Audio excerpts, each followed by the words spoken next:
আপনারা এখন দেখছেন সনাতন মিডিয়া প্লাস। মহারাজ পরীক্ষিত জিজ্ঞাসা রেখেছিলেন, হে গুরুদেব, জগতের সমস্ত প্রাণী যার মাধ্যমে বেঁচে থাকে, যার নাম স্মরণে জীবের ভব ক্ষুধা পর্যন্ত নিবারণ হয়ে যায়, সেই জগৎ কর্তা যিনি গোলক বিহারী হরি, তার এমন কি অভাব হলো যিনি জগতের সকলের অভাব পূর্ণ করেন? তার এমন কি অভাব হয়েছিল যে তিনি তার সখাদের সেই অভাব পূরণের জন্য গোষ্ঠ খেলা চলাকালীন সমাপ্তি করে সখাদের পাঠিয়েছিলেন ব্রাহ্মণ পল্লীতে অন্ন ভিক্ষার জন্য। শুধু সাধুগুরু বৈষ্ণব, শুধু সজ্জন, বুঝতেই পারছেন আজকের আলোচনা ভাগবতের দশম স্কন্ধের প্রথম খণ্ডের ত্রয়োবিংশ অধ্যায়ের থেকে গোবিন্দের অন্ন ভিক্ষা পালা আমরা আজ আস্বাদন করব। কোন স্বভাব নিয়ে শুনব? পরীক্ষিতের স্বভাব নিয়ে। আমাদের প্রত্যেককেই ভাবতে হবে আমরা আসন্ন মৃত্যুকালীন জীব। গীতায় বললেন, যাদের সঙ্গে জন্ম তাদের সঙ্গে মৃত্যু। হে জীব, যখনই তোমার জন্ম হয়েছে ধরে নাও মৃত্যু তোমার সবচেয়ে অতীব নিকটে আছে, যে কোনো মুহূর্তে তোমার জান কবজ করবে, শুধু সময়ের অপেক্ষা। মহারাজ পরীক্ষিত বড় সৌভাগ্যবান ছিলেন, যার জন্য তিনি 7 দিন সময় পেয়েছিলেন। আমরা কিন্তু মহারাজ পরীক্ষিতের মতো, আমরা বললে ভুল হয়, আমার কথা বলি, এমন কোনো সাধন ভজন আমার নেই যে আমি বলতে পারবো কবে আমি পৃথিবী থেকে চলে যাব। একটি জায়গায় যদি 2 দিন 5 দিন ভাগবত অধিবেশন হয়, নাম সংকীর্তন হয়, লীলা কীর্তন হয়, সাধু সঙ্গ হয়, আমার মতো কিছু মূঢ় জীব মনে মনে কল্পনা করে আজ প্রথম দিন যাব না, কাল যাব। আবার কিছু জীব কল্পনা করে কাল যাব না, শেষের দিন যাব।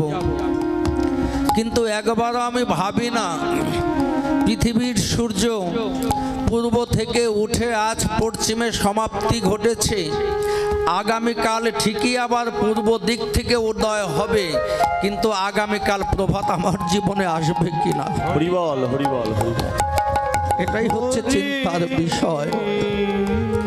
আমি যে বলি 5 দিন অনুষ্ঠান হচ্ছে, শেষের দিন যাব, শেষের দিন পর্যন্ত আমি বেঁচে থাকবো কিনা, এই চিন্তাটা আমার মধ্যে একবারও জাগলো না। আমি মনে করি আমি পৃথিবীতে এসেছি, আমি বোধহয় এই পৃথিবী থেকে আর কখনো বিদায় নেব না। এমন একটা ভাবনাকারী কিছু প্রাণী আমার মতো আছে, তাদের বলছেন, শোনো, পরীক্ষিত 7 দিন সময় পেয়েছিল, তোমাদের এক মুহূর্ত সময় নেই। দয়াল নিতাই বলেছেন, হে কলির জীব, যতক্ষণ তোমাদের নাসিকায় বইবে নিঃশ্বাস, ততক্ষণ যেন থাকে তোমাদের গোবিন্দ ভজনের আস। হরি বল হরি বল হরি, যতক্ষণ নিঃশ্বাস থাকবে ততক্ষণ তোমরা গোবিন্দ ভজনের আশ করবে। আর কিভাবে করবে? নিঃশ্বাস যখন ভিতরে টান দিয়ে নেবে, ওই নিঃশ্বাস নেওয়া অবস্থায় তুমি কৃষ্ণ নাম করবে। আর নিঃশ্বাস যদি নিচে নেমে গিয়ে আর না ঢোকে, তাহলে তোমার পক্ষে আর কৃষ্ণ নাম করা আর হবে না। ও যে ঢুকেছে এটাই সত্য, বাতাস যে তোমার মধ্যে গিয়েছে এটাই চিরন্তর সত্য, ও যে বেরিয়ে আবার ঢুকবে এটা মিথ্যা কথা, এর কোনো গ্যারান্টি নেই। কোন আশায় তুমি সিদ্ধান্ত করো সংসারের ঝাই ঝামেলা শেষ করে মেয়ে বিয়ে ছেলে বিয়ে দিয়ে সব কিছু শেষ করে তারপর দেহটা আমি গুরুর চরণে গোবিন্দ চরণে সঁপে দেব।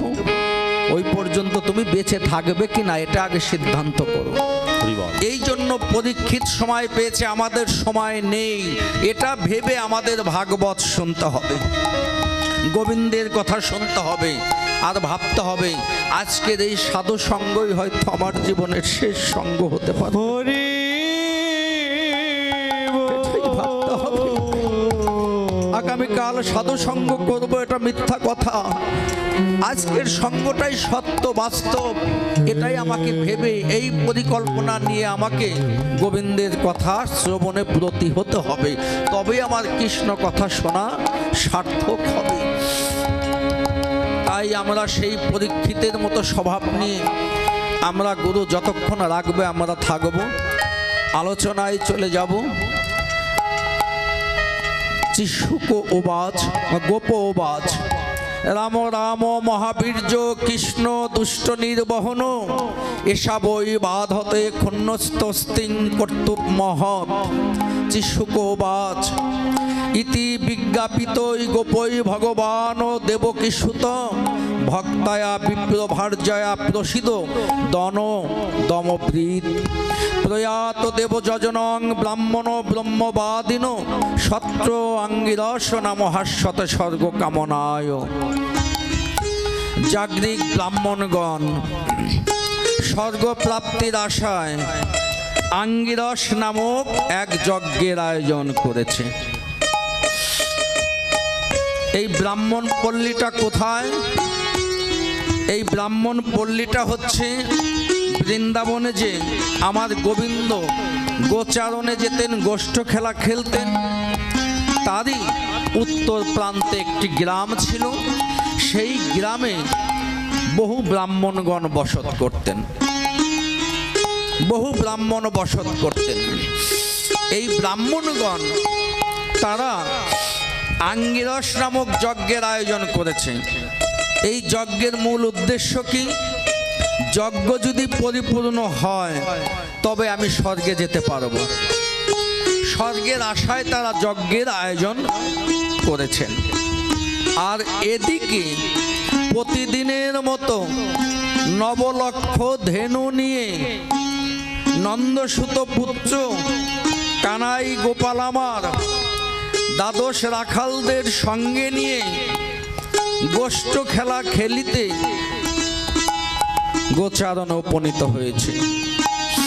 গোষ্ঠ খেলা খেলিতে খেলিতে হঠাৎ আজ আমার কৃষ্ণের মনে, কানাইয়ের মনে নতুন একটা খেলার বাসনা জেগেছে। সব সখাদের ডেকে একত্রিত করে কৃষ্ণ কানাই বলছে, চিদাম সুদাম দাম বসু মঙ্গল, শোনো শোনো, আজ আমি একটা নতুন খেলার সিদ্ধান্ত নিয়েছি, তোমরা কি আমার সঙ্গে আছো এই খেলায় অংশগ্রহণ করতে? সখাগণ বললেন, ভাই কানাই রে, তোর সঙ্গে থাকাটা তো আমাদের বহু জন্মের সৌভাগ্য রে। হরি বল, হরি হরি। আর তোর সঙ্গে যে খেলাই খেলি না কেন, সব খেলাই যে আমাদের কাছে নতুন, পুরাণ মনে হয় না। এই জন্য ভাগবতেও বলেছে, ভাগবতীয় কথা কখনো ভক্তের কাছে পুরাতন হয় না, কৃষ্ণ কথা কখনো ভক্তের কাছে পুরাণ হয় না, এটা নিত্য নতুন রূপ ধারণ করে প্রতিনিয়ত। সব সখারা রাজি হলেন। ভগবান কৃষ্ণ আমার সখাদের নির্দেশ দিলেন, আমরা এখানে 12 জন রয়েছি, 12টি পত্র নিয়ে এসো, মানে বৃক্ষের পাতা নিয়ে এসো। এক সখা গিয়ে বৃক্ষ থেকে 12টি পত্র নিয়ে আসলেন, কৃষ্ণের কাছে দেওয়া হলো। আমার কৃষ্ণ কানাই ওই পাতাগুলো একটা একটা করে ভাঁজ করে ওর ভিতর থেকে একটি পাতা একটু ছিদ্র করে দিয়েছে, দিয়ে পাতাগুলো হাতে নিয়ে সব সখাদের সামনে দাঁড়িয়ে বলছে, এর মধ্যে 12টি পাতা আছে, একটা পাতা ছিদ্র করা রয়েছে, আজকের খেলা হবে এই 12টি পত্রের মধ্যে। ছিদ্র পত্র, ছেঁড়া পাতাটা যার ভাগ্যে যাবে আজকের খেলায় সে চোর হবে। আর বাকি 11 জনকে কাঁধে করে ওই নীল যমুনার পারে নিয়ে যেতে হবে। তোমরা কি রাজি? সবাই আনন্দের সঙ্গে এক বাক্যে বলেছে আমরা রাজি। কেননা রাজি হবার কারণ, শুধু তারা রাজিই হননি, এই সখাগণ মনে মনে ভাবছে, প্রত্যেকের মনের ভাবনা ছিদ্র মানে ছেঁড়া পাতাটা যেন আমার ভাগ্যে মেলে। সবাই এটা ভাবছে, কেন ছেঁড়া পাতাটা যদি আমি পাই তাহলে খেলায় আমি চোর হব আর সবাইকে কাঁধে করে নিয়ে যেতে পারবো। ওই সঙ্গে এর মধ্যে তো আমার গোবিন্দ আছে, অনেক দিন পর গোবিন্দকে আমি কাঁধে করে হরি বল হরি বল গোবিন্দকে আমি আমার দেহে রাখতে পারবো। হরি বল হরি বল। আমি যদি এই জগতে গোবিন্দকে ক্ষণিকের জন্য একটু আমার কাঁধে ওঠাতে পারি, নিয়ে এগিয়ে যেতে পারি, তাহলে শেষের দিন আমার দেহটাও গোবিন্দ ভবনদী পার করে দেবে। হরি বল। শেষের দিন গোবিন্দও আমাকে পার করে দেবে আমি যদি এখন গোবিন্দকে একটু কাঁধে নিতে পারি। এই ভেবে সবার মনের ভাবনা ছেঁড়া পাতাটা যেন আমার ভাগ্যে মেলে। দেখুন, তারা কর্ম করার জন্য সবাই আগ্রহী নাকি? আর আমার মতো কিছু মূঢ় জীব আছে, আমরা বলি ছেঁড়া পাতাটা যেন আমার ভাগ্যে না পড়ে। ওই ঝামেলা, ওই বোঝা আমি কাঁধে নেব, এ আমার দ্বারা সম্ভব নয়।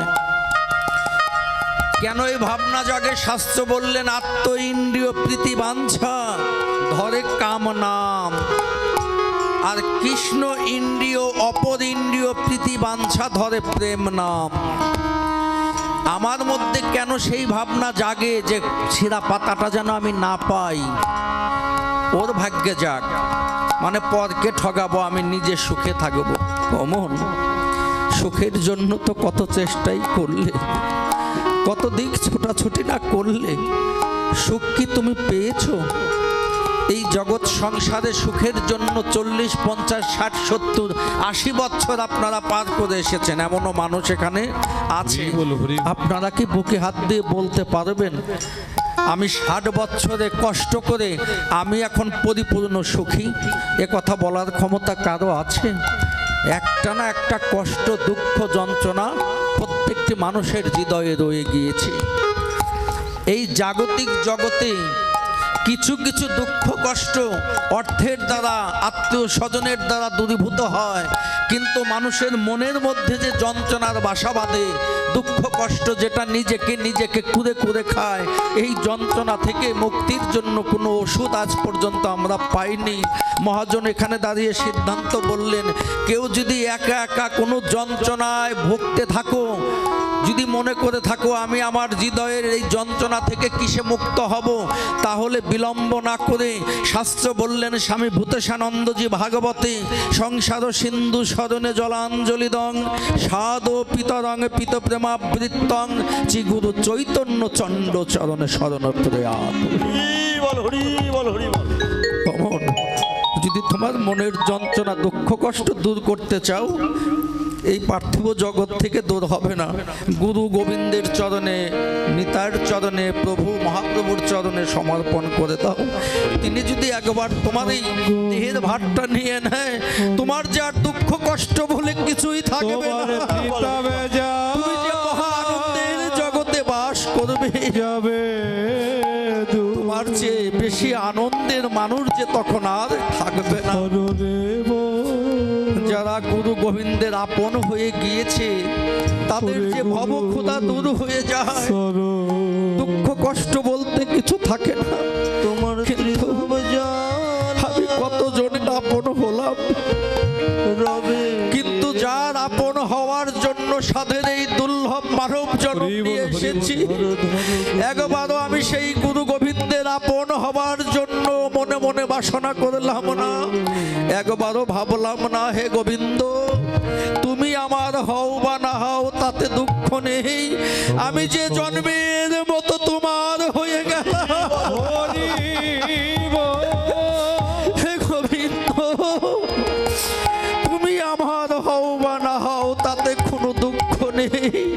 আমি জন্মের মতো তোমার হয়ে গেলাম। আমি এই ভাবনাটা একবারও আমার মনে জাগলো না। কত ভাবনা আমি ভাবলাম, যে ভাবনা ভাবিলে ওরে সময় থাকিতে হরি বল, হরি বল, ওই পথে গেলে রে মোহন। আমি যেতাম বহু দূর। সময় থাকতে আমি সেই ভাবনা ভাবি, সময় থাকতে আমার গৌরকে, আমার গোবিন্দকে, আমার গুরুকে বাবা আপন করে এই বায়ারে বসে বন্দি হইয়া গোবিন্দ আমি হারাইলাম তুই এগুলো নাই আমার, ওগুলো নাই, করে দয়া সবগুলি যে আমি হারিয়ে ফেলেছি। আমি সময় থাকতে পথে গেলে রে যেতাম বহু দূর, আমি অনেক যেতাম দূর যেতে পারতাম।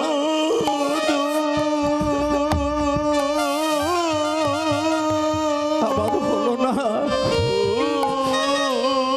তাই বলি বলো রে ক্ষমা, ওরে মায়া আমার মতো কেউ হতভাগা হইও না, বন্দি আমার মতো কেউ দুঃখী হইও না। সময় থাকতে দেহটা গোবিন্দ চরণে সমর্পণ করে দাও। অসময় নিদানের কালে গুরু গোবিন্দ ভিন্ন যে তোমার আমার বান্ধব, কোনো বান্ধব আমার হবে না, কাউকে বান্ধব হিসাবে পাবো না। হরি বল, হরি বল। রে কুলকুল আজ দুকুল গেল কুলকুলি আমার নেই এখন, শুধু দেখি ঘর অন্ধকার সামনে। কামে নদীর বান আমার নিদান কালে কে আমার সঙ্গের সাথী হবে? ওরে কে আমার আমাকে শেষের দিন ভবনদী পার করে দেবে? হা গোবিন্দ, তুফান তুমি জানো আমার শেষের গতি কি হবে। সারা জীবনের ভুল ওরে ওরে হরে কৃষ্ণ, আমার পড়েছে মনে। তাই বলি বাবা, শুধু পরকে ঠগিয়ে নিজে সুখী হবার চেষ্টা করবেন না। আমরা যারা পরকে ঠগিয়ে নিজে সুখী হবার সিদ্ধান্ত করি, একদিন আমাদের ঠকতে হবে। আর সেদিন এমন ঠগা ঠকবো, ওই ঠগার হিসাব আর মিলাতে আর পারবো না। এই জন্য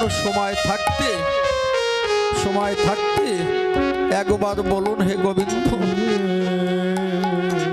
আমি তো কথা দিয়ে এসেছিলাম তোমারই ভজন সাধন করব, ভুল করে নয়, মায়ার জালে পড়ে আমি ভুলে আছি, এখন আমার জ্ঞান জেগেছে। তাই গোবিন্দ, তোমার কাছে আমার প্রার্থনা, তুমি অসময় নিদানের কালে তোমার চরণ ছাড়া আমায় করো না। কেননা তারা যে আমার আর সেদিন কোনো বান্ধব তুমি নাই, ছাড়াই আমার বান্ধব নাই। এমন প্রার্থনা যদি আমরা করতে পারি, তুমি ছাড়াই বাবা, আমাদের আত্মচৈতন্য হরি বল হরি বল। জাগ্রত হবে। নাই রে ও গুরু অসময় দানের কালে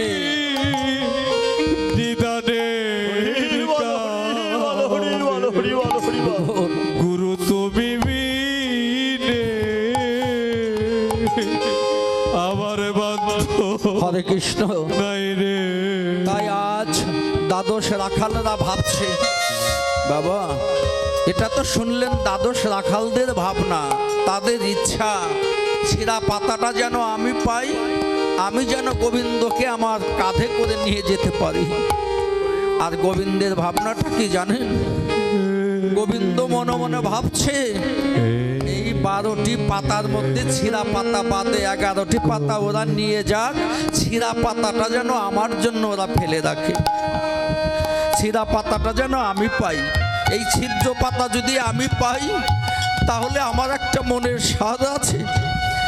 সারাটা জীবনও ভক্তরা শুধু আমার চরণ সেবা করে কি সুখ পায়, আজ আমি সেই ভক্ত চরণ বক্ষে ধরে শিরা পাতা অঙ্গে নিয়ে ভক্তদের সঙ্গ করে আমি আজ স্বাদ মেটাবো। হরি বল, হরি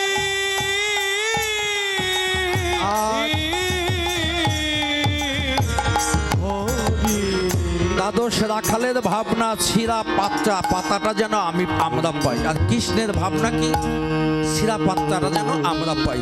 তাহলে এখানে বাবা কি আত্ম ইন্দ্রিয় কারো মধ্যে আছে নাকি? এখানে কৃষ্ণ ইন্দ্রিয়, এখানে প্রেম, এখানে উভয়ের কারো মধ্যে কিন্তু কাম খুঁজে পাওয়া যাচ্ছে না, কাম খুঁজে পাওয়া যাচ্ছে না।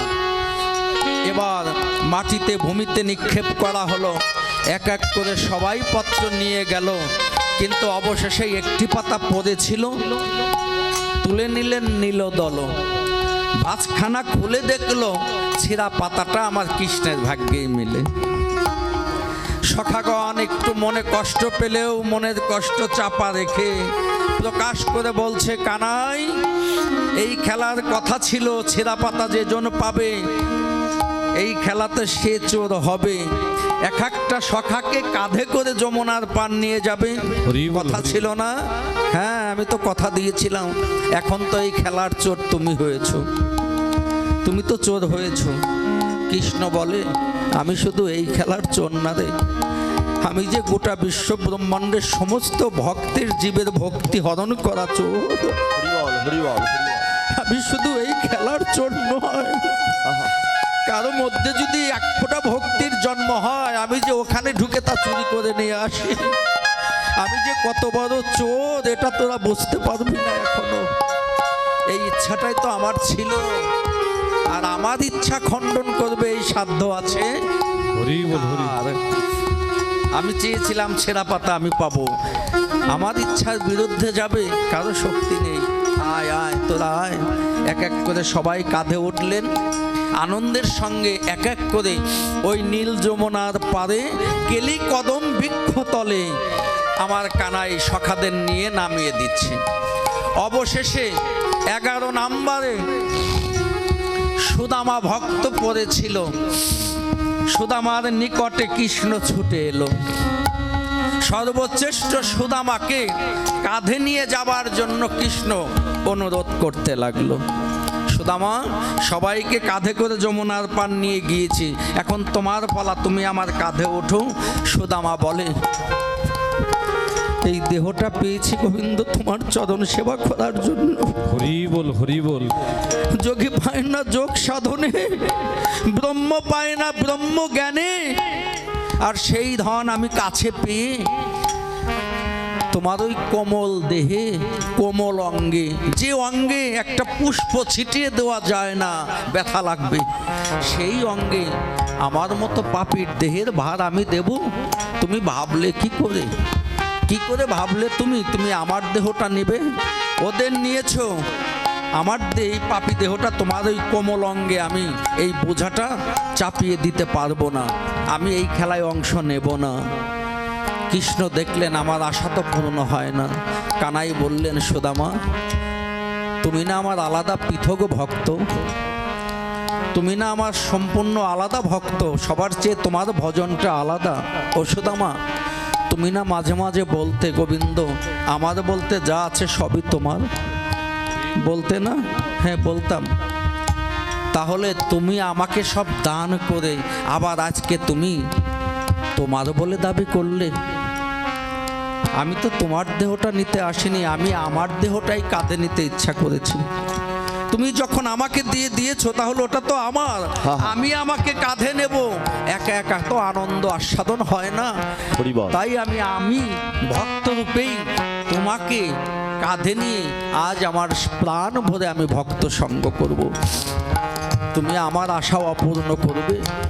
তুমি জানো না সুদামা, এই জগতে যদি আমার আশা অপূর্ণ থাকে, এই জগতে কারো আশা যে আমি আর পূর্ণ করব না। আমি যদি আমার আশা ভক্ত সেবা যদি করতে না পারি, কোনো ভক্তও কিন্তু আজ হতে আমার সেবা আর করতে পারবে না। তুমি সিদ্ধান্ত নাও কি করবে। তুমি তোমার বলে ভাববে, না তুমি তোমার সত্তাটা আমার করে দেবে। সুদামা চিন্তা করলেন, সত্যি তো তাই, আমি তো সবই সঁপে দিয়েছি গোবিন্দের চরণে, এখন কেন হঠাৎ করে আমি আমার দাবি করছি? না না না, তা তো হতে পারে না। গোবিন্দের কাছে বলছে, হে গোবিন্দ, আজ তুমি খেলার ছলে এই গোচারণ মাঠ থেকে, ভূমি থেকে ওই যমুনার পার পর্যন্ত নিয়ে যাবে।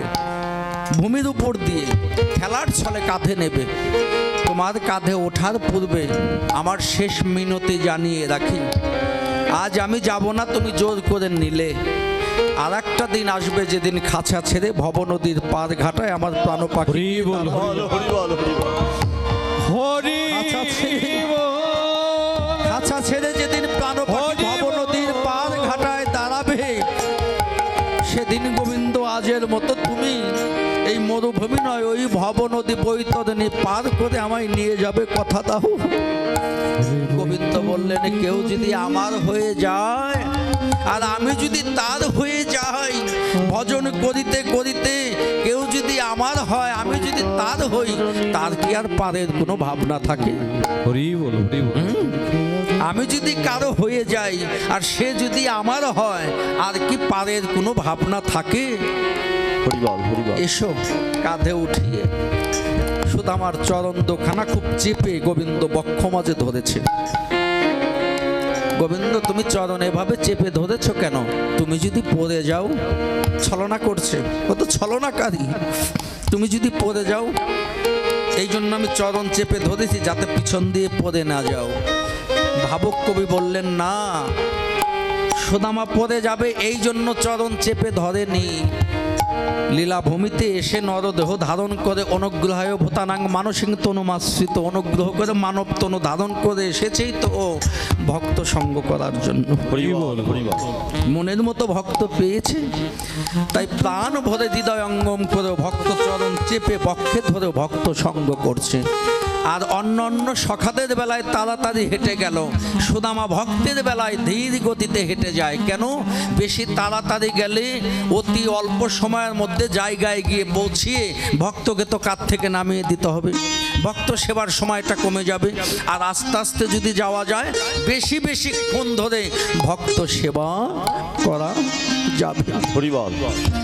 জগৎজীবকে এখানে কি শিক্ষা দিলেন এই আলোচনায়? লুকোচুরি খেলায় শিক্ষা দিচ্ছে, হে জগৎজীব, জগতের কর্তা হয়েও তিনি তার কৌশলে, তার বুদ্ধিতে ভক্তের চরণ সেবা করছে। হরি বল, হরি বল।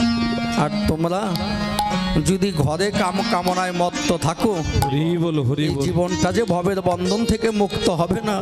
যদি মুক্তি পেতে চাও, আমার সঙ্গ করার আগে আমার প্রাণপ্রিয় ভক্তের সঙ্গ করো। ভক্তের সঙ্গ করলেই তোমরা আমার গোবিন্দের সঙ্গ। হরি বল, হরি বল, হরি। এই জন্যই তো ভাবক কবি নারায়ণ সরকার বলেছিলেন, আর জগতের কর্তা ভগবান ও ভক্ত চরণ পেয়ে ভক্ত সঙ্গ করে শিক্ষা দিচ্ছে। আমাদেরও বলছেন, এই ভক্ত সঙ্গ করলে নাকি কৃষ্ণ সঙ্গ হয়। এই ভক্তের মাঝে বিরাজ করে আমার কৃষ্ণ শ্যামরায়।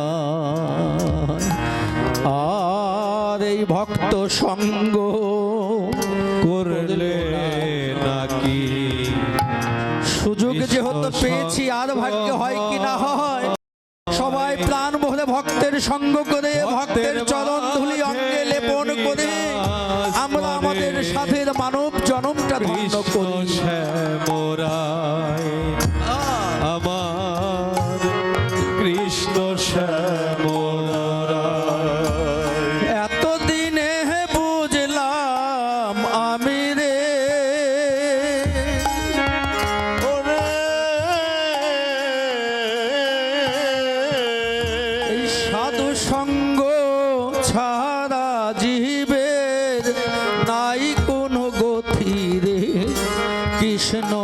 বলা পাখি আমার, হরি বলা পাখি রে।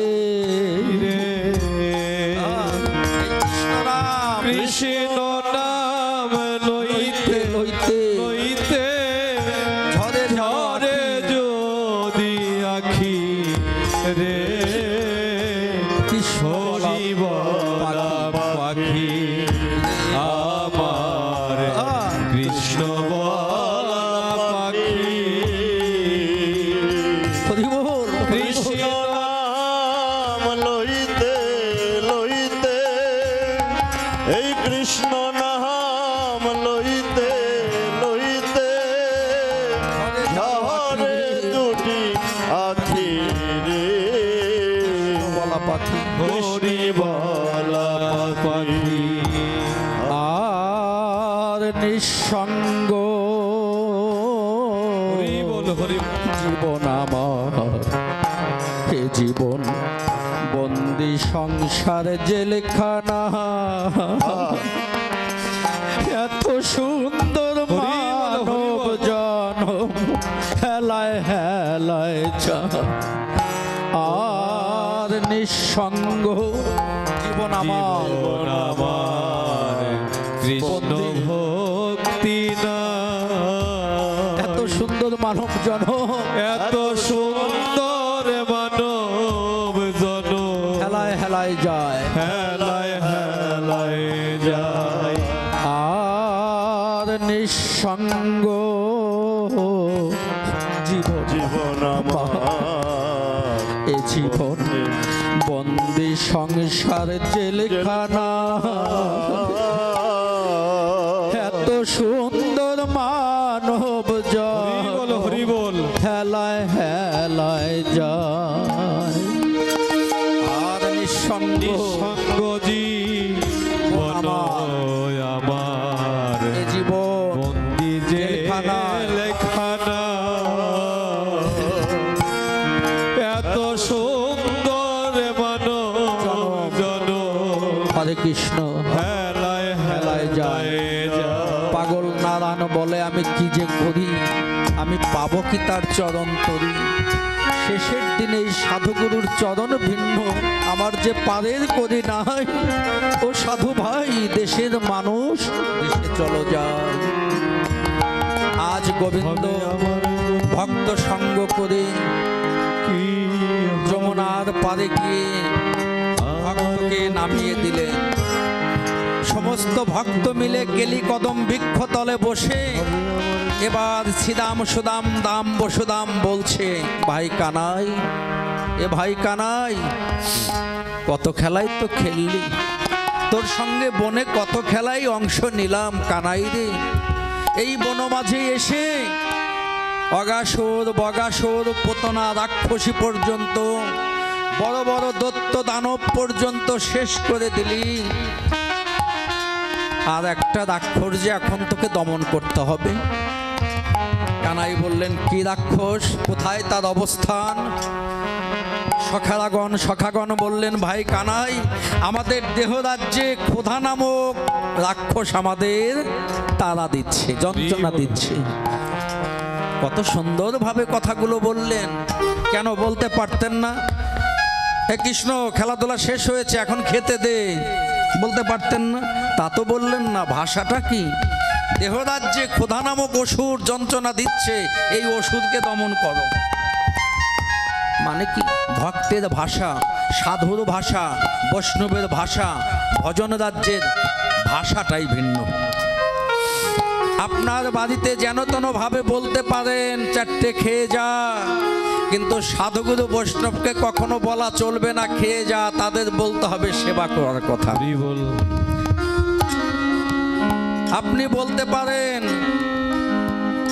এই পাওটা সরা, কিন্তু সাধুগুরু বৈষ্ণবের বেলায় ওটা বলা যাবে না, বলতে হবে চরণ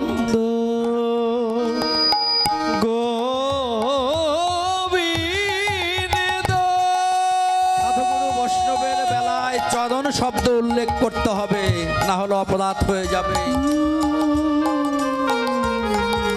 বৃন্দাবনেও দেখবেন গঙ্গা শব্দ ব্যবহার করে, আমরা মনে করি শুধু গঙ্গার জলে গঙ্গা, না, বৈষ্ণবরা ভক্তরা বলে আমায় গঙ্গা দাও। লবণকে তারা লবণ বলে না, এখনো ব্রজবাসীগণ এখনো লবণ বলে না। এই যে ভাষাগুলো আমাদের, সেই ভাষাগুলো এখন হারিয়ে গেছে, নেই আমাদের মধ্যে, এইগুলো নেই। বৈদিক যে সাধুগুরু বৈষ্ণবের জগতের যে ভাষাগুলো, এগুলো হারিয়ে গেছে। ঘরে আগেকার মায়েরা হাড়িতে চাউল না থাকলে কখনো স্বামীকে বলতেন না চাউল নেই, বলতেন চাউল অনেক হয়ে গেছে। হ্যাঁ, আর এখন আমরা বলি চাউল নেই, ডাউল নেই, শুধু নাই নাই নাই। আর যত করি নাই নাই, অলক্ষী তার ঘরে করে খাই খাই, এটা ভুলে গেছি। এই জন্য স্থান কাল পাত্র চারটাখানে কথা নয়, সব জায়গায় সব কথা নয়, সব জায়গা সব ব্যবহার নয়। এই জন্য গুরুর সঙ্গে, বৈষ্ণবের সঙ্গে, ভক্তের সঙ্গে, পিতামাতার সঙ্গে, বড় ভাইয়ের সঙ্গে, সমাজের গুরুজনদের সঙ্গে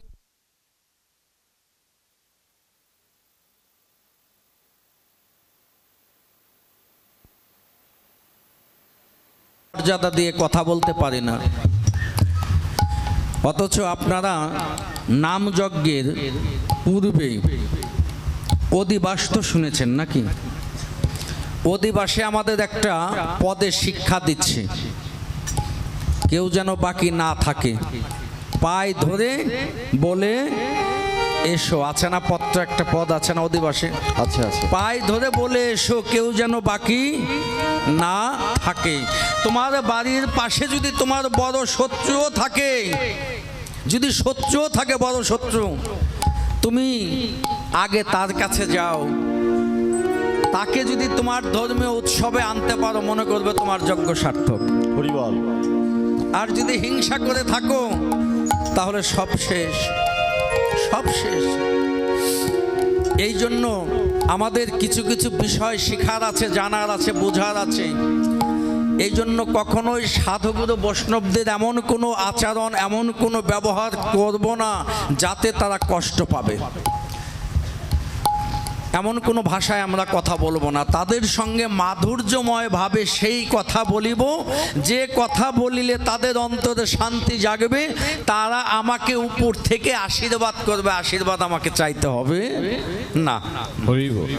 সেই ব্যবহার, সেই বচন যেন আমরা করতে পারি। তাই দ্বাদশ রাখালের বচন শুনে অন্তর্যামী ভগবান কৃষ্ণ আমার বুঝতে পারলেন ওদের ক্ষুধা লেগেছে। টিকটিক ছলনা করে তিনি বললেন, চিদাম সুদাম দাম বসুদাম, শুধু কি তোদের ক্ষুধা লেগেছে? তোদের দেহরাজ্যে ওষুধ তারা করছে, আর আমার দেহরাজ্যে তোদের চেয়ে বেশি যন্ত্রণা দিচ্ছে ক্ষুধা নামক অসুর। তোদেরটা পরে দেখা যাবে, তোরা আগে আমার দেহরাজ্যের যে ক্ষুধা নামক অসুর যন্ত্রণা দিচ্ছে, এটাকে আগে দমন করবার ব্যবস্থা কর। কি কৃষ্ণ জানে ওরা কৃষ্ণগত প্রাণ, কৃষ্ণের জন্য সব দিতে প্রস্তুত ওরা। যখন শুনেছে আমাদের কানাইয়ার ক্ষুধা লেগেছে, নিজেদের ক্ষুধার কথা ভুলে গেছে। এই যে গুরুর দুঃখে যে দুঃখী, সেই প্রকৃত ভক্ত। গুরুর সুখে যে সুখী, সেই প্রকৃত সুখী। ওই গুরুদেব বলবে, তোমার বাড়ি এসে আমাকে একটু বাতাস দে, আর তুমি বাতাস দেবে, ওই পুণ্য যদি হয় ভাগাভাগি হবে। কেননা গুরু বলেছে তাই তুমি দিয়েছো, না বললে তুমি দিতে না। আর তুমি যদি সত্যিকারের ভক্ত হও, গুরু বলার আগে গুরুর মুখ দেখে তোমার অন্তরে জাগবে আমার গুরুর কি প্রয়োজন। এই হচ্ছে প্রকৃত ভক্ত। মুখ দেখেই দুঃখ বুঝবে, চাওয়ার আগে সে প্রস্তুত থাকবে। কানাই যখন বলেছে আমার দেহরাজ্যে ক্ষুধা নামক অসুর তোদের চেয়ে বেশি যন্ত্রণা দিচ্ছে, আর বিলম্ব না করে দ্বাদশ রাখাল ছুটে গেলেন। ছুটে যাবার জন্য প্রস্তুত হলেন। কৃষ্ণ আমার দাঁড় করালেন, দাঁড়াও। কোথায় যাবে? সব জায়গা গেলে হবে না। এই জগতে যারা কৃষ্ণগত প্রাণ হয়নি, তারা কখনো কৃষ্ণ সেবার জন্য কিছু দেবে না। তাদের কাছে যেও না।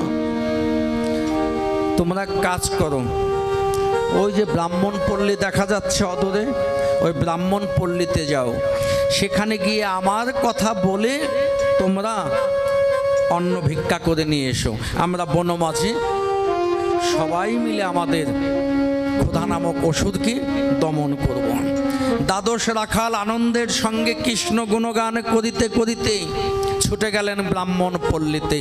যে শ্লোকে পাওয়া গিয়েছে আঙ্গিরস নামক যজ্ঞ, যে শ্লোক 1, 2, 3টি শ্লোক বলেছিলাম দশম স্কন্ধের প্রথম খণ্ডের 23 অধ্যায়, সেই শ্লোকের স্বরূপ গিয়ে দেখলেন সত্যি ওই নগরের সমস্ত ব্রাহ্মণগণ একত্রিত হয়ে আঙ্গিরস নামক যজ্ঞ করছে স্বর্গের জন্য।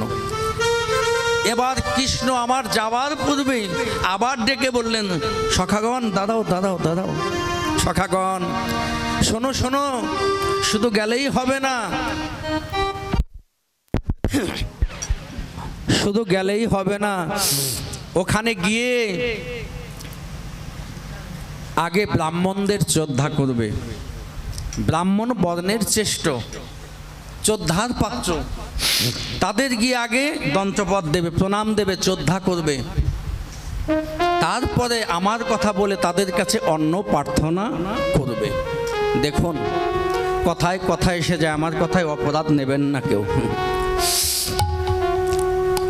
আমরা ব্রাহ্মণগণ সত্যি চতুর্বর্ণের মধ্যে শ্রেষ্ঠ, ভগবানও সম্মান দিয়েছে, কিন্তু আমি কি একবার ভেবেছি যে আসলে ভগবান আমাকে সম্মান দেবে? আমি ব্রাহ্মণ কুলে কোন ঘরে জন্ম নিয়েছি তার অস্তিত্ব কতটুকু আমি ধরে রেখেছি?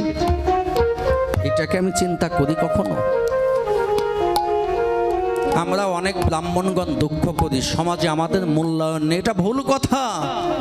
মূল্যায়ন থাকবে কি করে? আমি যদি অমূল্যায়নের কাজ করি মূল্যায়ন কি করে আমি পাবো? পাবোটা কি করে? আর যদি আমি মূল্যায়নের কাজ করি, এখানেই তো ভগবান শিক্ষা দিচ্ছেন বর্ণের শ্রেষ্ঠ তাদের আগে শ্রদ্ধা করবে। তাহলে ওই শ্রদ্ধাটা পাবার উপযুক্ত যোগ্য জ্ঞানটা ধ্যানটা আমার ভিতরে তো জাগাতে হবে নাকি, যে আমি কোথায় বসেছি, আমার অবস্থানটা কোথায়। কিন্তু আজকাল আমরা অনেকেই এগুলো ভাবি না, যার কারণে আজকাল অন্য অন্য মানুষগণও ব্রাহ্মণদের থেকে শ্রদ্ধা ভক্তি উঠিয়ে নিয়েছে। কিন্তু এই ব্রাহ্মণকে ভগবান এতটাই মর্যাদা দিয়েছে, ভগবান স্পষ্ট শাস্ত্রে পুরাণাদিতে বলেছে, ব্রাহ্মণ যদি একটা ফুল নিয়ে গোবিন্দায় নম বলে আমাকে দেয়, আমি যত আদরের সহিত তা গ্রহণ করি, আর কোনো কিছুতে অন্য কিছুতেও আমি এত আনন্দ পাই না। কিন্তু বাবা সেই ফুলটা দেওয়ার যোগ্যতা তো আমার দেহটা তৈরি করতে হবে নাকি? তৈরি করতে হবে না? কিন্তু আমি যদি সেটা না করি, আমি যদি বে লাইনে চলি, বে কর্ম করি, আমার কি অস্তিত্ব থাকবে? শাস্ত্র বললেন ব্রাহ্মণ যদি একবার সাধন ভজনে গিয়ে নিষ্ঠার সহিত থেকে পরের কল্যাণ কামনা করে ব্রহ্মচর্যের পথে থেকে ব্রাহ্মণ যদি বৈদিক শিক্ষার অন্তরে ধারণ করে অন্ধকার জীবকে আলোর পথে আনার পরিকল্পনা নিয়ে একবার যদি ব্রাহ্মণের মধ্যে বৈষ্ণবতা জাগে, ওই ব্রাহ্মণকে দেখতে আসা দেবতাদেরও সাধনা করতে হয়। দেবতাদেরও সাধনা করে তারপরে আসতে হবে। কিন্তু এগুলো আজকাল হারিয়ে যাচ্ছে। আমি এই জন্য সকলের কাছে করজোরে মিনতি করে যাব, আমার জাতিকে রক্ষার জন্য আমার মতো ভুল পথে কেউ পরিচালিত হইও না। এখনো সময় আমাদের আছে। আমরা যদি সেই শিক্ষায় শিক্ষিত হতে পারি, সেই বৈদিক শিক্ষা যদি আমাদের মধ্যে জাগাতে পারি, আমরা যদি সেই নিষ্ঠা আচার আচরণ ধরে রাখতে পারি, আমাকে ডাকতে হবে না। আমার পিছে পিছে কতজন ছুটবে আলোর পথ দেখার জন্য নাকি? আমাদের সৃষ্টি করেছে ভগবান অন্ধকার থেকে এই মায়াবাদী জীবকে আলোর পথে আনার জন্য, তাই না? আমি যদি বাবা অন্ধকারে হাবুডুবু খাই, আমি আর একজনকে কি করে উদ্ধার করব? করতে পারবো না। এই জন্য 3 বর্ণের পথ প্রদর্শককারী হচ্ছে ব্রাহ্মণ। সেই 3 বর্ণকে যেন সঠিক মার্গ দেখাতে পারে, আমরা ব্রাহ্মণগণ যেন সেই রাস্তাটা খুঁজে বের করি। আজ ভগবান এখানে ভাগবতের মধ্য দিয়ে ব্রাহ্মণকে মর্যাদা দেওয়ার কথা তুলে ধরলেন। এই জন্য আপনারাও সেই মর্যাদা দেবেন, আপনারাও সেই সম্মান করবেন। তারপরেও আমি বলবো, আমার মতো কোনো মায়াবাদী যদি কামনা বাসনাকারী যদি কোনো ব্যক্তি একটু ভুল পথে পরিচালিত হয়, আপনারা ছুঁড়ে ফেলে দেবেন না। ভালোবাসা দিয়ে আপনারা কি করবেন? উন্নত জনমটাকে সার্থক করার জন্য তাকে কৃপা করে তার পাশে বান্ধব হয়ে তাকে ভালোবাসা দিয়ে বুঝিয়ে আপনারা আবার ভক্তির পথে নিয়ে আসবেন। হরি বল, হরি আপনারা বল। বান্ধব হবেন, অবহেলা করে ছুঁড়ে ফেলে দেবেন না। পৃথিবীতে কেউ ঘৃণার অর্ঘ্য কিছু নেই, পৃথিবীতে ঘৃণার অর্ঘ্য কিছুই নেই, কিন্তু আমরা শুধু ঘৃণাটা করি, আমরা হিংসাটা করি, আমরা নিন্দাটা করি। পৃথিবীতে নিন্দা ঘৃণা এগুলো ভজন রাজ্যের জন্য নিষিদ্ধ, ভজন রাজ্যের জন্য নয়।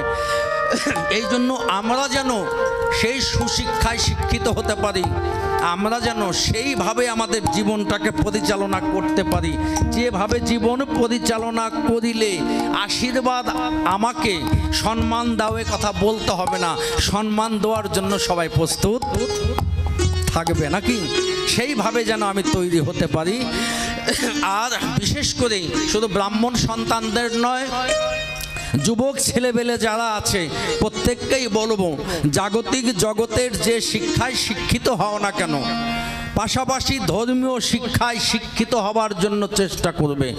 ধর্মীয় জ্ঞান যদি তোমাদের মধ্যে বাল্যবেলা থেকে, ছোটবেলা থেকে, আমাদের সনাতন ধর্মে যে বৈদিক শিক্ষা ছিল, গুরুকুল গুরু আশ্রম, সেটা হারিয়ে গেছে।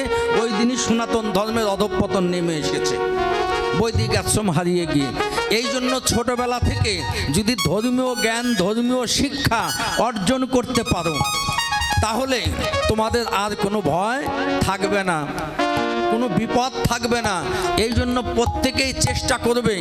আমি একটি কথা বলে যাই, সেটি হচ্ছে কি, আগেই অনেক অনেক সংগঠনকে আমি দেখি, এটা হতে পারে, করুক, আমার আপত্তি নেই, ভালো। তো আমি আমার সংগঠনের নিয়ম অনুযায়ী বলবো, আগে তোমার একজন ছোটবেলাতেই গলায় মালা দিয়ে তিলক টিকি রেখে একজন সাধু সাজার দরকার নেই, ভক্ত লোক দেখানো ভক্ত সাজার আগেই দরকার নেই, আগেই নিরামিষ খাবারের দরকার নেই। তুমি যদি পারো নিরামিষ খাবারের আগে যদি পারো তুমি তোমার দেহটাকে নিরামিষ করবার চেষ্টা করো। নিরামিষ যেমন শুদ্ধ বস্তু, তোমার দেহটাকেও শুদ্ধ করো। দেহের মধ্যে যেন কাম, ক্রোধ, লোভ, মোহ, মাদ, মাৎসর্য, সরদীপুর কোনো হিংসা, নিন্দা, কুটলতা এগুলো যেন তোমার মধ্যে না থাকে। এইটাকে আগে শাস্ত্রিক করো, নিরামিষ করো। নির্যোগ মিষ তাকে বলে নিরামিষ। দেহটাকে আগে নিরামিষ করো। দ্বিতীয়ত, সাধু আগে না হয়ে, ভজন ভক্ত আগে না হয়ে, যদি পারো তুমি একটা ভালো মানুষ হবার চেষ্টা করো ছোটবেলা থেকে।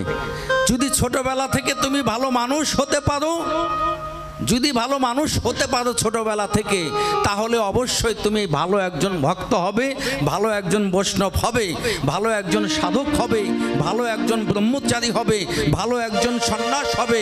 আর তোমার মতো একজন সন্ন্যাসী ত্রিকুল সহ জগৎ সাতকুল উদ্ধার হয়ে যাবে। অর্থাৎ আমাদের ছোটবেলা থেকে আগে ভজন পথে অবশ্যই যাব, শাস্ত্রিক আহার গ্রহণ করব, মালা তিলকও ধরবো, কিন্তু এগুলোর অর্থ না জেনে না বুঝে, অর্থ না জেনে না বুঝে আমি চাপে পড়ে নিলাম, বাইরে সাজলাম, কিন্তু ভিতরে আমার ভক্তি জ্ঞান জাগলো না, তাহলে এই সাজাটা বৃথা চলে যাবে, আরো বদনাম হবে। এই জন্য মহাজন বলেছেন, হবে কি তাই বাহিরে সাধু সাজ দিলে, ভিতরে ভাব না থাকিলে রসরাজ গোবিন্দ তোর কোথায় মিলে। হবে কি তাই বাহিরে সাধু সাজ দিলে, সেজেছ সাজ তুমি সাধুরই মতন, মনটা তোমার ভিতরে অসুরের মতন। আর সাধু সেজে সীতা চুরি করেছিল রাবণ, বগের মাথায় লম্বা টিকি ও সে মাছ ধরিয়া খায় বিলে। হবে কি তাই বাহিরে সাধু সাজ দিলে। পরিশেষে বললেন, ভেবে কয় উপেন্দ্র ঠেটা, ওই কাজেরই মধ্যে ল্যাটা, মাকনা ফলটি দেখতে সাদা, ভিতরে তার ছায়াটা। কাঁঠালের গায়ে ঘেরা কাটা, কিন্তু ভিতরে পাকলে রসের কোষ মেলে। হবে কি তাই বাহিরে সাধু সাজ দিলে। সাধুটা সাজার বস্তু নয়, সাধুটা হওয়ার বস্তু। আর এক জন্মে হয় না, শাস্ত্রেই আছে, ব্রহ্মাণ্ড ভূমিতে ভূমিতে কোনো কোনো ভাগ্যবান জীব গুরু কৃষ্ণ প্রসাদে পায় ভক্তিলতা বীজ। মালি হয়ে সেই বীজ যদি সে করে রোপণ, তবেই সে পায় রাধা গোবিন্দের যুগল। হরি হরি চেষ্টা করে যেতে হবে, অভ্যাস করতে হবে। আরো বললেন, পূর্ব জন্মে যদি থাকে সাধু সংস্কার, দেখিতে শুনিতে হয় তার বৈষ্ণব আচার। এই জন্য আমাদের এক জন্মে হবে এমন আশা করা যাবে না, চেষ্টা চালিয়ে যেতে হবে। আগে তার জন্য কেন আমি ভালো মানুষ হবার জন্য বলছি, কেন আমাদের ভালো নৈতিক চরিত্রের অধিকারী হতে বলছি, এই জন্য বলছি বর্তমান কলিযুগের সমাজে আমরা দেখতে পাই সত্য বটে, ধর্মের সংখ্যা বৃদ্ধি পেয়েছে বহু গ্রামে গ্রামে, ঘরে ঘরে, কিন্তু ভালো মানুষ খুঁজে পাওয়াটা খুব দুঃসাধ্য হয়ে দাঁড়িয়েছে। আমরা এক গুরু আর এক গুরুকে দেখতে পারি না, এক বৈষ্ণব আর এক বৈষ্ণবকে দেখতে পারে না, এক ভক্ত আর এক ভক্তকে দেখতে পারে না। শুধু তাই নয়, এখানেই সীমাবদ্ধ নয়। পিতা এখন 3টি সন্তান থাকলে 3 সন্তানকে আগে এক দৃষ্টিতে আগেকার যুগে দেখত, এখন সন্তানকেও আলাদা আলাদা দেখা শুরু করে দিয়েছে। আবার সন্তানরা এখন পিতামাতাকেও দেখাশোনার সিদ্ধান্ত বাতিল করে দিয়েছে। স্বামী স্ত্রীর মধ্যে সেই সুসম্পর্কও হারিয়ে যাচ্ছে। ধর্ম তো হচ্ছে, কিন্তু এদিক দিয়ে যে পিছন দিয়ে আমাদের কত বড় সর্বনাশ হতে চলেছে, এটা নিয়ে কি আমরা কেউ মাথা ঘামাই? এই জন্য আমি আগে বলি, নৈতিক চরিত্রটা যদি পরিবর্তন করতে পারি, আমরা ভালো একজন মানুষ হতে পারি, তবে আমি ভালো সংসার গঠন করতে পারবো, ভালো সমাজ গঠন করতে পারবো, ভালো সমাজে সবাইকে ভালো করতে পারবো। আর ওই ভালো নিয়ে দিন শেষে একবার যদি নয়নের জল ছেড়ে দিয়ে বলি, হে গোবিন্দ, তুমি ছাড়া আর বান্ধব নাই, গোবিন্দ আমার ওইটুকু গ্রহণ করে আমাকে কৃপা করতে বাধ্য। আর যদি আমি সেই বিষয়টা পরিবর্তন করতে না পারি, লোক দেখানো বিদ্যা বুদ্ধি কত গানে মত্ত রই, যে গানে গোবিন্দ খুশি সে গান যদি আমার জীবনে হলো কই, আসল গান যদি না হয়, লোক দেখানো বিদ্যা বুদ্ধিতে আমার কোনো কাজে আসবে না। এই জন্য ভক্তের মতো ভক্ত হন, সাধুর মতো সাধু হন, বৈষ্ণবের মতো বৈষ্ণব হন, ব্রাহ্মণের মতো ব্রাহ্মণ হন, সন্তানের মতো সন্তান হন, পিতামাতার মতো পিতামাতা হন, গুরুর মতো গুরু হন। তবেই আমাদের সমাজের যে অধঃপতন, এই জায়গা থেকে সনাতন জাতি উঠে আসতে পারবে। তার আগেই লোক দেখানো কাজে এই সনাতন জাতি উঠে আসতে পারবে না। আমাদের মধ্যে অনেক ভাইরাস ঢুকে গেছে, অনেক ভাইরাস ঢুকে গেছে। এগুলো আমার পক্ষে দূর করা সম্ভব নয়। আমাদের এই কথাগুলো এই সমাজে খাবে না। কেননা একটা প্রবাদ আছে, চুন খেয়ে মুখ পুড়েছে, দই দেখে ভয় করে, তাই না? নকলটা গ্রহণ করতে করতে এমন পর্যায়ে আমরা চলে গিয়েছি, এখন বাবা আমাদের আর আসলটা ভালো লাগে না। যেখানেই যাই সেখানেই নকল, যতই নকল তাড়ানোর চেষ্টা করি, নকলের থেকে আমরা আর বাঁচতে পারি না। শুধু চারদিকে নকল আর নকল। মাঠে ঘাটে কাজ করে, ছোট্ট একটা কথা বলি, কাজকর্ম সেরে স্বামী এসেছে বাড়িতে, বাড়ি এসে ক্ষুধা লেগেছে। মাঠে গৃহস্থ মানুষ কাজ করলে কেমন ক্ষুধা লাগে, খেতে চেয়েছে। পরিবার কোনো রান্না বান্না কি করবে, বাজার করেনি তো বাবা, উনি ওই হামা গাছ আছে না, বাছর দেয় ধান খেতে, কিছু পাট গাছও লাগাইছিল ধানের মধ্যে। ওই পাট, ছোট ছোট পাটের চারা, কিছু শামা গাছ, এইগুলো বাড়িতে নিয়ে এসেছিল আগে। এখান থেকে বেছে বেছে একটু পাটের চারা পেয়েছিল, তা থেকে পাট শাকগুলো তুলে ওই দিন গৃহিণী পাট শাক রান্না করেছিল।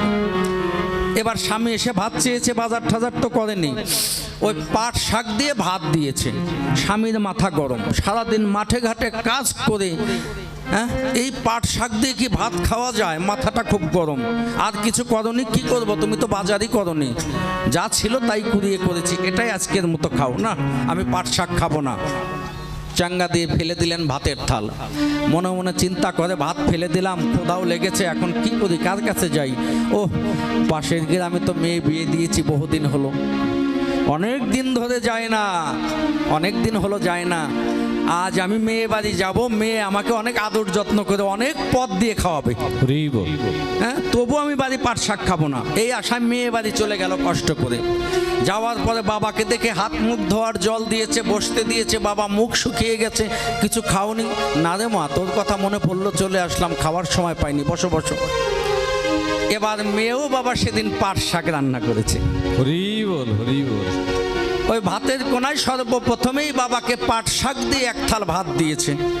বাবা খেতে থাকো আমি আসি, মানে আর যা আছে এগুলো আমি মানে আস্তে আস্তে দেব। কিন্তু বাবা ওই পাট শাক দেখে মাথাটা গরম হয়ে গেছে। ওরে আমার পাট শাক, আমার আগে আমার মেয়ের বাড়ি এসে হাজির হইছস, আমার বাড়িতে দিলাম তোদের ফালাইয়া, তুই আমার মেয়ের বাড়ি এসে হাজির হইছস। দাঁড়া, চ্যাঙ্গা দিয়ে ভাত রাখছে, হ্যাঁ ভাত ফালায় না, ওই যে একবার ফালাই দিয়ে কি দেখো পাট শাক কটা মোট করে দইরে দিছে চ্যাঙ্গাতে ফালাইয়ে। এখন মেয়ে তো আইসা দেখে ভাতের মতো ভাত আছে, পাট শাক আর নাই। মেয়ে ভাবছে বাবাই বুঝে পাট শাক ভালো খায়, বাবা তুমি পাট শাক ভালো খাও তা আগে কইবে না, ভাত রয়েছে পাট শাক ফোরাই গেছে, দাঁড়াও দাঁড়াও, আর কড়াইতে যা ছিল ডাইলাই না দিছে, ভাত রয়েছে পাট শাক তো নাই। বাবাই কয় মনের দুঃখে মারে এভাবে কড়াই ধরে ডাইলে আমাদের পাট শাক খাওয়াই আমার মনের যন্ত্রণা দূর করতে পারবি না, গলায় দড়ি দিয়ে পাট খেতে বেঁধে তো। কারণ আমি যেখানেই যাই আমার হাতে পাট শাক যখন আমার পিছন চাপে না। তা বাবা আমরা অধঃপতনে যেতে যেতে আমরা যেখানেই যাই, সাধুর বাজারে যাই, সেখানেও আমাদের হিংসা নিন্দা লোভ লালসা অশান্তি পিছন ছাড়ে না। একটা না একটা অশান্তি দেখা যায় লেগে, সংসারেও অশান্তি, সাধুর বাজারেও দেখা যায় অশান্তি, বৃন্দাবনে যাব সেখানেও অশান্তি, যেখানেই যাব অশান্তি। কারণ কি? ওই যে আমাদের ভিতরটাকে আমরা ঠিক করতে পারিনি। ভিতরটা যদি ঠিক করতে পারতাম, চিত্ত দর্পণ মার্জন ভব মহদাবাগ্নি নির্বাপন ছেয় ভৈরব চণ্ডিকা পিতর নববিদ্যাবধূ জীবন। বাকি শ্লোকটি রাখলাম।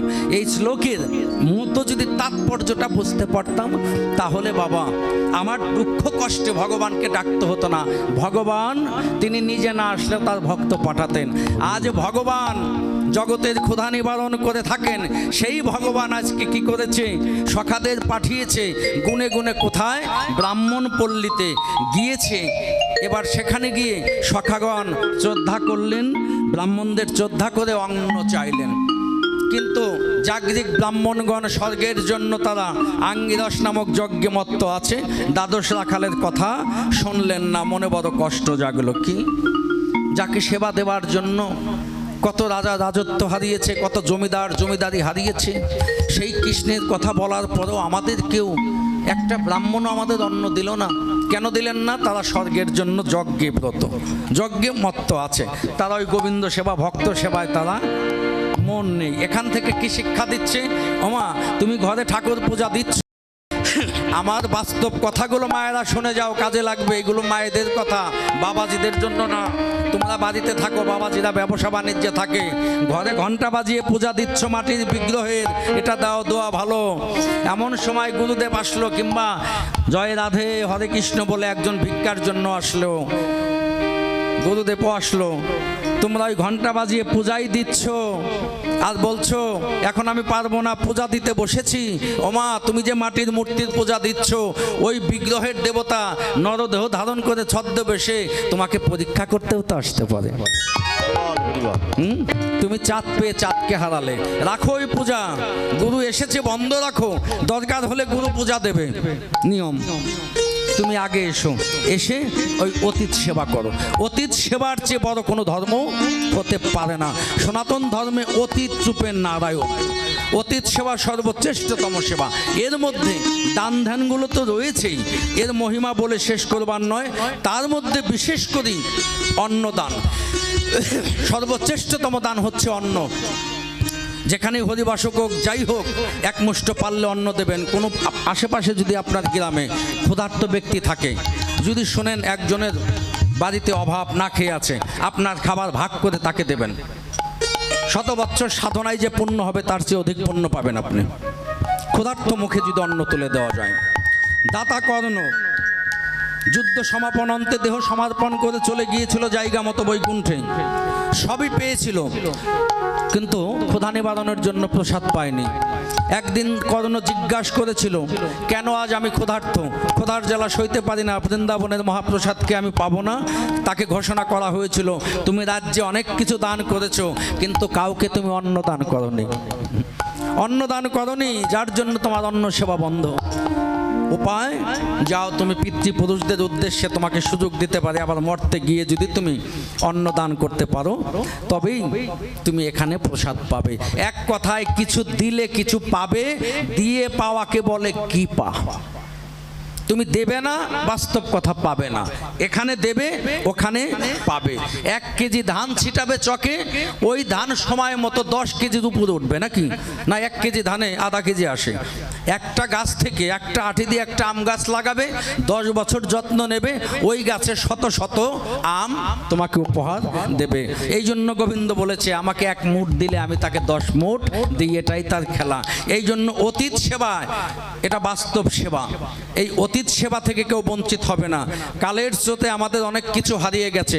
আগেকার দিনে এগুলো ছিল, অভ্যাস ছিল আমাদের। এখন আমাদের এই অতীত সেবার অভ্যাস নেই। কেন নেই?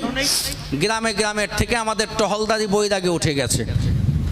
আর উঠে গেছে কারণ কি? উঠে যাওয়ার কারণ আছে। সকালবেলা ভোরবেলা এসে তারা কীর্তন করতো, আমাদের জ্বালা ধরতো। ওই ভোরবেলার কাঁচা ঘুম ভাঙিয়ে দেয়, যা যা যা, বাড়ি বাড়ি ঘুরে আর কাজ হয় না। কিন্তু একবারও ভাবিনি প্রভাতকালে এসে, আগেকার দিনে আপনাদের সময় আমরাও ছোটবেলায় দেখেছি, হ্যাঁ, কত সুন্দরভাবে আসতেন। কি বলতেন তারা এসে? হ্যাঁ, ডুগডুগি নিয়ে আসতেন, কেউ করতাল নিয়ে এসো। হ্যাঁ, প্রভাত সময়ে শচিরাঙ্গিনা মাঝে গোরা চাঁদ দেয় হামাগরি। প্রভাত সময়ে শচিরাঙ্গিনা মাঝে গোরা চাঁদ দেয় হামাগরি। জাগো গো শচী মাতা, পালাইল যথা তথা, জাগিয়া লহ কৃষ্ণ নাম রে। প্রভাত সময়কালে শশীর মাঝে গৌর চাঁদ নাচিয়া বেড়ায় রে। হারিয়ে গেছে, এগুলো ছিল তাই না? এগুলো হারিয়ে গেছে। প্রভাতকালে আসতো, বৈরাগীরা এসে টহল দিতেন নাকি? হারিয়ে গেছে না? আরো কত কত কীর্তন করতেন, প্রভাত কীর্তন, প্রভাতে কীর্তন। আমরা বিরক্ত হয়ে যেতাম, তাদের এক মুষ্ট চাউল দিতাম না। এখন আস্তে আস্তে বৈরাগীরা এটা বন্ধ করে দিয়েছে। হরি বল। এখন কি করেছে বৈরাগীরা? এখন কি করা ধরেছে? এটা বন্ধ করে এখন তারা নতুন একটা লাইন ধরেছে। ওই লাইন তাদের না। আমি ক্লিয়ার করে বাস্তব বলে যাই, শাস্ত্র ওই নিয়ম নেই তাদের। তাদের ওই শাস্ত্রের নিয়ম নেই। তারা নগরে টহল দেবে। বৈরাগী মানে কি? বিরাগী, বিষয়ের প্রতি যার অনুরাগ, সমস্ত কিছু ত্যাগ করে বিরাগী, তবেই সে বৈরাগী। বিযোগ রাগী বৈরাগী। নগরে যাবে, ভিক্ষাবৃত্তি করবে, কৃষ্ণ নাম দিয়ে জগৎ গ্রামবাসীকে জাগাবে। যা পাবে তার জন্য যেটুকু একবার প্রয়োজন সেটুকু রেখে গোবিন্দের ভোগ দিয়ে প্রসাদ পাবে, আর বাকি যা থাকবে তাহা সমাজে অক্ষুধার্ত ব্যক্তিকে দান করে দেবে। হরি বল। এটাই ছিল আগেকার অরিজিনাল নিয়ম, যা আমরা ইতিহাসে পাই।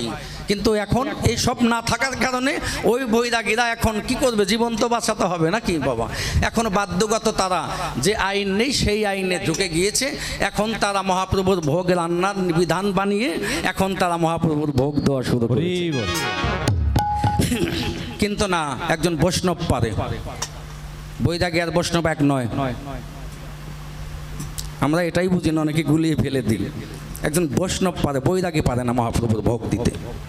আমি না করে দিয়ে গেলাম। যদি কেউ কোনো শাস্ত্র প্রমাণ দিয়ে দেখাতে পারে, যেন এসে আমার সঙ্গে বসে। কোনো বৈরাগীর অধিকার নেই, ওটা কোনো কাজে আসবে না, কোনো কাজে আসবে না। একজন অধিকারী ব্রাহ্মণ, নিষ্ঠাচারী ব্রাহ্মণ, গুরু নিষ্ঠাচারী, শাস্ত্রিকা হাটধারী, কথাটা শুনে রাখবেন। সে যদি গোবিন্দের ভোগ, মহাপ্রভুর ভোগ দেয়, এটা অতীব উত্তম। তারপরে যদি না থাকে একজন নিষ্ঠাচারী শুদ্ধাচারী, যদি বৈষ্ণব থাকে, সে যদি দেয়, এটাই গ্রহণযোগ্য। তার পরবর্তীতে আর অধিকার নেই, আর অধিকার নেই, আর কোনো অধিকার থাকবে না। এবার তাদের দিয়ে দেওয়ার চেয়ে আপনি যদি নিজে গুরুমন্ত্র জপ করে দেন, ওটা আরো কল্যাণ বেশি হবে। কিন্তু আমরা বুঝি না, আমরা এখন উল্টো করে, তারা এখন লাইন ধরেছে, আমরাও এখন তাদের ছাড়া বুঝি। হায়, এটা তো বৈরাগী ছাড়া ভোগ হবে না। কেউ আবার কষ্ট নেবেন না, বৈরাগীর বিষয় করা আমি পক্ষে বলছি না। এই বৈরাগীর যে নিয়ম ছিল সেটা আমরাই বন্ধ করে দিয়েছি। এর জন্য দায়ী আমরা নাকি? অন্য নয় দায়ী আমরা। আমরা যদি ভাবতাম আজ সে তাকে কেন বিরক্ত বোধ করছে, প্রভাতে, জীবনের প্রভাতকালে শুরুতে তিনি এসেছেন টল দিতে, কি নাম নিয়ে? কৃষ্ণ নাম নিয়ে। ঘুম থেকে উঠে যদি আমরা ওই বৈরাগীকে শ্রদ্ধা করতাম, প্রণাম করতাম, যে আমার বান্ধব সে সকালবেলা আমাকে কৃষ্ণ নাম শুনিয়ে গেছে, আমার দিনটা বোধহয় ভালো যাবে। হ্যাঁ, এইটা যদি ভাবতাম আমাদের আরো কল্যাণ হতো, কিন্তু আমরা তাদের বিরক্ত ভেবেছি, এখন সে হারিয়ে গেছে। যাই হোক, এবার যেখানে কথা ছিল সেখানে আসি। আজ এবার চলে এসেছে কোথায়? দ্বাদশ রাখালগণ অন্ন চেয়েছে কিন্তু অন্ন দিলেন না, তারা যজ্ঞের জন্য ব্যস্ত, স্বর্গে যাবে এই সিদ্ধান্ত তাদের। এবার তারা চলে আসলেন কোথায়? ফিরে আসলেন গোবিন্দর কাছে। আমরা চাইলাম কিন্তু গোবিন্দের জন্য ব্রাহ্মণগণের কাছে চাইলাম, তারা কেউ আমাদের অন্ন দিল না। কষ্ট পেয়ে চলে আসলেন। কোনো অতীত যদি বাড়ি থেকে ফিরে যায় এর চেয়ে বড় কষ্ট থাকে না। লক্ষ্মী তার সঙ্গে বেরিয়ে যায়, এটা শাস্ত্রের নিয়ম। কৃষ্ণ বললেন, শোনো দ্বাদশ রাখালগণ, তোমাদের বলি, ব্রাহ্মণগণ ফিরিয়ে দিয়েছে, তাতে কি হয়েছে? কষ্ট পেও না। ওইখানে এই জন্য পাঠিয়েছি, ব্রাহ্মণগণ স্বর্গপ্রাপ্তির জন্য আঙ্গিরস যজ্ঞে রত থাকে সর্বদাই, তারা এটা বৈদিক কর্ম। কিন্তু ব্রাহ্মণগণের পত্নীগণ সংসারের কর্ম সমাপনন্তে গোপীর স্বভাব নিয়ে গোপনে তারা আমার ভজন করে। তোমরা কি তাদের কাছে গিয়েছিলে? মায়েদের মন কমল, তোমরা ব্রাহ্মণদের শ্রদ্ধা করে ভিতরে অন্দরমহলে ঢুকে ব্রাহ্মণ পত্নীদের কাছে যাও, দেখবে তারা খালি হাতে ফিরিয়ে দেবে না। আনন্দের সঙ্গে ফিরে গেলেন, আবার পুনরায় চলে গেলেন দ্বাদশ রাখালগণ। যাওয়ার পরে যখন দুয়ারে গিয়ে দাঁড়িয়েছে, দ্বাদশ রাখালগণ যখন ভাই কানাইয়ের কথা বলেছে, সঙ্গে সঙ্গে ব্রাহ্মণ পত্নীগণ যে যেখানে যে অবস্থায় ছিল, চালন কুলো প্রদীপ ডালা সাজিয়ে ঘর থেকে বেরিয়ে দ্বাদশ রাখালদের দেখে সর্বগ্রে তাদের প্রণাম করেছে। গোবিন্দ দর্শন হোক বা না হোক, গোবিন্দের সঙ্গে যে ভক্তগণ থাকে আগে তো তাদের দর্শনটা করে নিই। হরি বল। তোমরা কেন এসেছো? কানাই পাঠিয়েছে, আমাদের অন্ন ভিক্ষা দিতে হবে। আজ আমাদের জনম ধন্য।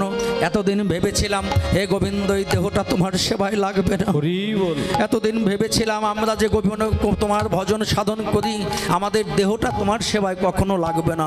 আজ সত্যি তুমি অন্তর্যামী ভক্তের ভগবান, তুমি নিজেই কৃপা করে গোবিন্দ তোমার সখাদের পাঠিয়েছ আমাদের করুণা করবার জন্য। এই জন্যই তো তুমি দয়াল হরি পতিত পাবন। আর কি এই সুযোগ ছাড়া যায়? এই সুযোগ ছাড়লে আর জীবনে তো আমার গোবিন্দ সেবা হবে না।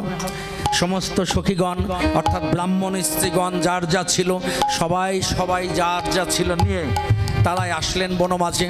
কেলিকদম বৃক্ষতলে আমার কৃষ্ণ কানাই বসে আছে, চারিপাশে স্তব করে যার যা ছিল তা রাখলেন নামিয়ে। সমস্ত ভক্তের প্রসাদ পেয়ে এবার গোবিন্দ আমার নিজে একবার সেবা নেয়, নিজে হস্তে ভক্তকেও সেবা দেয়। তিনি নিজেও সেবা নিচ্ছে, ভক্তকেও সেবা দিচ্ছে নিজ হস্তে। আনন্দ আর ধরে না, ভক্ত ভগবানের মাখামাখি মিলন। এই যেন কোটি জন্মের সাধনা। ভগবান আজ নিজে সেবা নিচ্ছে আমাদেরটা, আবার আমাদের সেবা দিচ্ছে প্রসাদ। এর চেয়ে আনন্দ আর হতে পারে না। এই জন্য প্রসাদ যৎ কিঞ্চিত করিবে না বঞ্চিত। কোনো গুরু যদি কাউকে ডেকে, কোনো বৈষ্ণব যদি কাউকে ডেকে, কোনো ব্রাহ্মণ যদি কাউকে ডেকে, কোনো পিতা যদি সন্তানকে ডেকে স্বইচ্ছায় প্রসাদ সেদে দেয়, এর চেয়ে বড় সৌভাগ্যবান আর তখন তার জীবনে আসতে পারে না। কিন্তু আমরা অনেকে বুঝি, অনেকে মর্যাদা দিতেই জানি না। প্রসাদ নিয়ে একটি সতর্কবাণী দিয়ে যাই। আমরা আজকাল প্রসাদ নিয়ে যা শুরু করি, আমরা কি করি? এই প্রসাদ নিয়ে মূল্যায়নই করি না। নেয় না বলেছেন আমার দাদা, বাস্তব সত্য। অনেকে মূল্যায়নই করি না, বুঝি না, আমরা প্রসাদের মাহাত্ম্যই দিতে জানি না। যাই হোক, এই আলোচনা প্রসাদ অপরাধ এই বিষয়ে আলোচনা করলে অনেক সময় লাগবে, আমি যাব না। এখানে আনন্দ হচ্ছে, ভক্ত ভগবান মিলন হলো। এবার গোবিন্দ আমার সন্তুষ্ট হয়ে, ব্রাহ্মণ পত্নীগণ কিন্তু বর চায়নি। আমরা তো 200-500 গুরুর চরণে দিয়েই বলি, গোসাই 50,000 টাকার আশীর্বাদ করে দেন। যদি আশীর্বাদ না করে তাইলেই দবা সারা। হ্যাঁ, কয়দিন আগে আমার দক্ষিণবঙ্গে, হ্যাঁ এই 5-6 মাস আগের কথা, ভক্ত ভক্তি করতেছে, আমি দেখতেছি ভক্তি করতেছে, আমি দেখছি। কিন্তু ঘর থেকে বাইরে যে গোসাইতে ভক্তি করলাম, গোসাইটা মাথায় হাত দিল না। মানে ও মনে করে যে ভক্তি করলে মাথায় হাত দিলেই বুঝে আশীর্বাদ এবার বস্তা বুঝে ঢাইলে দিল। কিন্তু আশীর্বাদ যেই জায়গা থেকে তৈরি হয়, এই জায়গা থেকে যদি একবার গুরু আশীর্বাদ করে, তোমার ওই মাথায়ও হাত দিতে আর হয় না। ওটা তো লোক দেখানো সান্ত্বনা, তাতেই তার বেজার, কেন তার মাথায় হাত দিলাম না। এই যে বিষয়গুলো রয়েছে, এই জন্য আমরা চাওয়ার পাগল, কিছু দেব বিনিময়ে ডাবল নেব। যদি দিতে পারো তুমি আমার কাছে গোবিন্দ ভালো, আমার কাছে গুরু ভালো, আমার কাছে কালী কার্তিক গণেশ সব ভালো। আর যদি তুমি দিতে না পারো, তোমার মতো কার্তিক গণেশ গুরু কালী ভগবান আমার এত দরকার নেই। বাসনা করেছিলাম ভাগবত দেব, ভেবেছিলাম সামনে বছরে রাখি মালে 1 লক্ষ টাকা ব্যবসা হবে, 50,000 টাকা দিয়ে ভাগবত দেব প্রতিজ্ঞা ছিল, কিন্তু আমার ব্যবসায় লস খাইছে। হ্যাঁ আর আমি ভাগবত হরি বল। অর্থাৎ গোবিন্দ তুমি দিলে না, আমিও দিলাম না। এটা ভক্তের লক্ষণ নয়, প্রেমিকের লক্ষণ নয়। প্রেম চিরদিন দাতা, সে গ্রহিতা নয়। প্রেম উজাড় করে দেবে, বিনিময়ে কখনো কিছু চাইবে না। এটাই হচ্ছে সূক্ষ্ম প্রেম, একেই বলে কান্তা প্রেম। আর এই কান্তা প্রেমের প্রেমিক যদি একবার কেউ হয়ে যায়, তার জীবনে আর কিছু লাগে না, তার আনন্দের সীমা নেই। তাই ব্রজের গোপীগণ, ব্রাহ্মণ পত্নীগণ তার আশীর্বাদ চাইলেন না, সেবা দিয়ে তারা ওই আনন্দেই মত্ত। জনম ধন্য, প্রভু সেবা নিয়েছে, এর চেয়ে আর বড় কি থাকে? ভগবান বলছেন, কানাই বলছেন, তোমরা আমার কাছে বর চাও, আমি তোমাদের সেবায় সন্তুষ্ট। আমাদের বর, কি বর চাইব? জন্ম জন্মান্তর যেন তোমার চরণের দাস হয়ে থাকতে পারি, এ ভিন্ন অন্য আশা নেই। না তবুও কিছু বর চাও। ব্রাহ্মণ পত্নীগণ বললেন, ঠিক আছে, বর যদি দিতেই হয়, তাহলে আমাদের সকলের যে স্বামীগণ গৃহে আছে, তারা নিজ সুখে স্বর্গে যাবার জন্য ব্যস্ত, নিজ সুখে স্বর্গে যাওয়ার জন্য ব্যস্ত। এই নিজ সুখ আর যজ্ঞ আর স্বর্গ, এই নিয়ে যদি আলোচনা করতাম আরও 2 ঘন্টার দরকার ছিল, আমি সেদিকে যাইনি। যাই হোক, যে আমার স্বামীরা নিজ সুখে ব্যস্ত, তারা যেন নিজ সুখ পরিত্যাগ করে তারা যেন গোবিন্দ কৃষ্ণ বলে কাঁদতে শিখে। তাদের অন্তরে কৃষ্ণ প্রেম নেই, গোবিন্দ তোমার প্রতি ভক্তি নেই, তারা স্বর্গের জন্য ব্যস্ত থাকে। তুমি সেই আশীর্বাদ দাও, আমাদের প্রত্যেকের স্বামী যেন এই ব্রজের পথে পথে হা কৃষ্ণ বলে কেঁদে বেড়াতে পারে। স্বামীদের অন্তরে যেন কৃষ্ণ ভক্তি জাগ্রত হয়। গোবিন্দ সন্তুষ্ট হয়ে কানাই বললেন, ধন্য, এমন পতিব্রতা নারী তো জগতে সকলে ঘরে ঘরে থাকা প্রয়োজন। যে নারীরা নিজের জন্য কিছু না চেয়ে স্বামীর কল্যাণ কামনা করে, এই নারী দেবী শক্তির চেয়ে অনেক শক্তিশালী।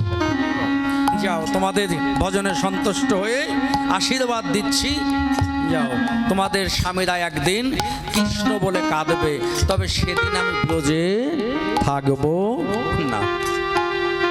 থাকবে, কাঁদবে কৃষ্ণ বলে, কিন্তু সেদিন আমি ব্রজে আর থাকবো না। ওই রত্নে চলে গিয়েছিল, তারপরে ব্রাহ্মণরা তাদের আত্মচৈতন্য জেগেছিল, স্বর্গেও যেতে পারলো না, অবশেষে ব্রজের পথে পথে হা কৃষ্ণ বলেই কেঁদে বেড়ালো। কাদা ভালো, এই জগতে ভজনের মূলই হচ্ছে কাদা। যে যত কাঁদবে সে তত বেশি বেশি গোবিন্দের কৃপা পাবে।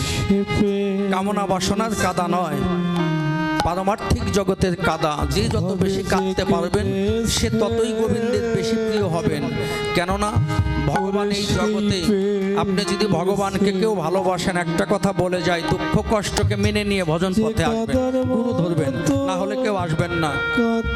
এই পথের নিয়মই বাবা, যে ওই ব্যক্তি ওই কানাই কৃষ্ণকে, ভগবানকে যে ভালোবাসতে আসবে, ও কি আনন্দ পায় জানি না, ওর একটাই স্বভাব, যে ওকে ভালোবাসবে আগে তার সর্বনাশ করে ছাড়বে। ও তার সর্বনাশ করবেই, ও নিজেই বলেছে, যে করে আমার আশ আমি করি তার সর্বনাশ। তাই ভজন পথে আসলে আপনার সর্বনাশ হবে, গুরু কৃপা নিতে আসলে সর্বনাশ হবে।